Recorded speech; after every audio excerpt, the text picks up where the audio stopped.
Hello दोस्तों, स्वागत है आपका हमारे चैनल फार्मासिस्ट एक्टिवेशन 1155 में।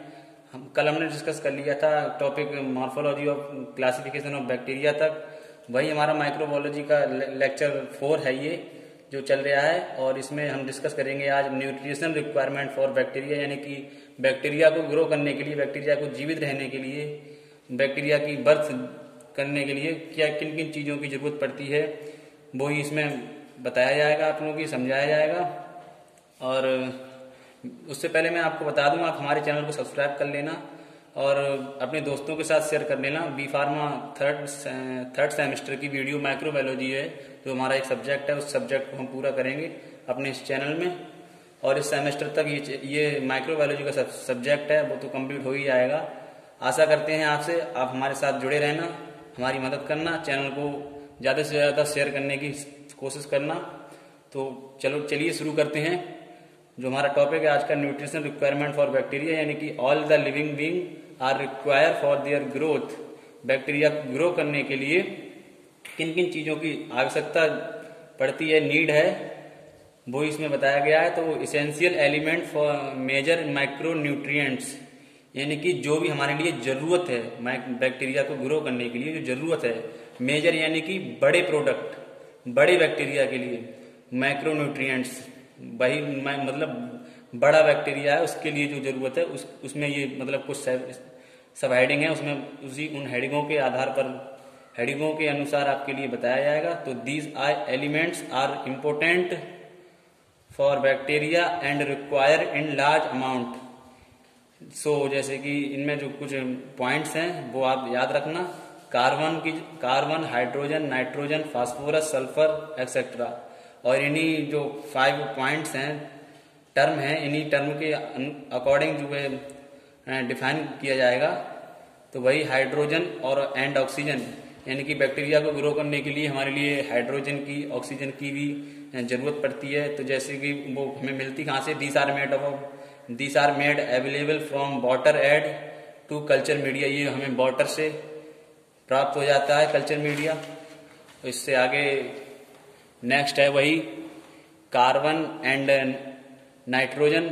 इसे ये हमारे लिए these are made up of available from water add, ये भी हमारे लिए वाटर से मिलता है कल्चर मीडिया में। और नाइट्रोजन की जरूरत पड़ती है, ये हमारे लिए नाइट्रोजन जो है it is the main source of protein and nucleic acid for bacteria and it main source of ammonia. और अमोनिया के लिए भी का भी एक बहुत बड़ा सोर्स है ये। और वाटर की जरूरत पड़ती है, जैसे कि moisture is an essential requirement, यानी कि बैक्टीरिया को ग्रो करने के लिए नमी की भी बहुत जरूरत है।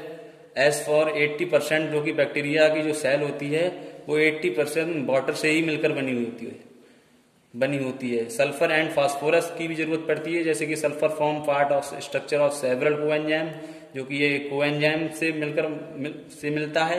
And methionine side chain of protein coenzyme.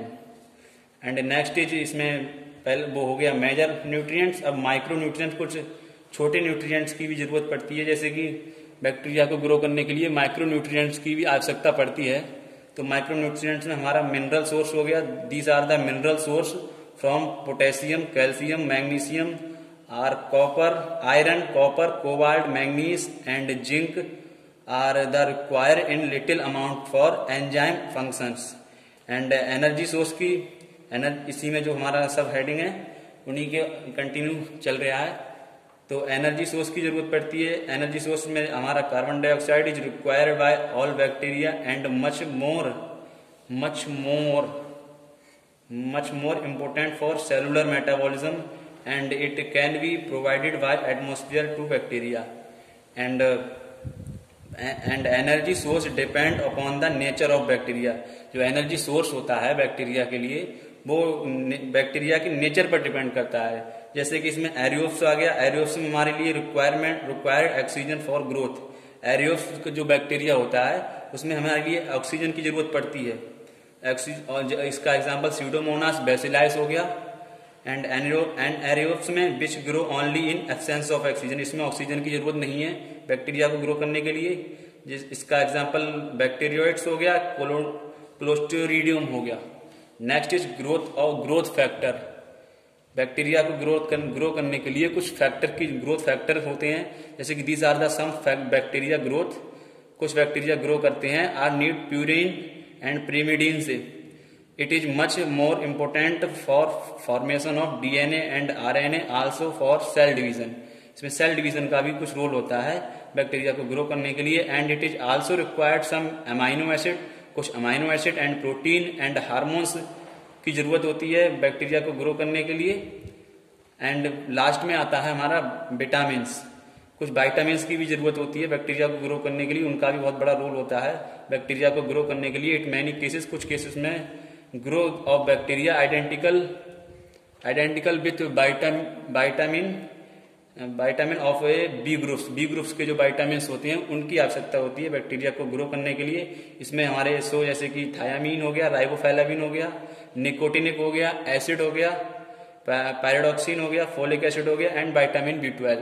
इन चीजों की हमारे लिए बैक्टीरिया को ग्रो करने के लिए जरूरत पड़ती है। वही इस टॉपिक हमारा ये खत्म हो गया बैक्टीरियल ग्रोथ का। उसके बाद में छोटा सा एक टॉपिक है बैक्टीरियल स्पोर्स। ये बहुत ही इंपॉर्टेंट क्वेश्चन है, 2 नंबर में पूछा जाता है बैक्टीरियल स्पोर्स। तो spores are highly resisting state from in unfavourable environment. The cell membrane grows in bird and form the spores around the cores the inner. इसकी जो है बैक्टीरियल स्पोर्स की जो innermost layer of spore wall form spore membrane की बनी हुई होती है।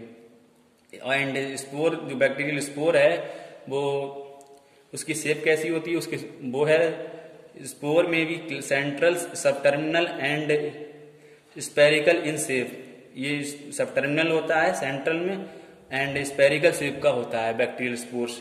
और ये 2 टाइप्स का बैक्टीरियल स्पोर्स होता है, bulging spores and non bulging spores.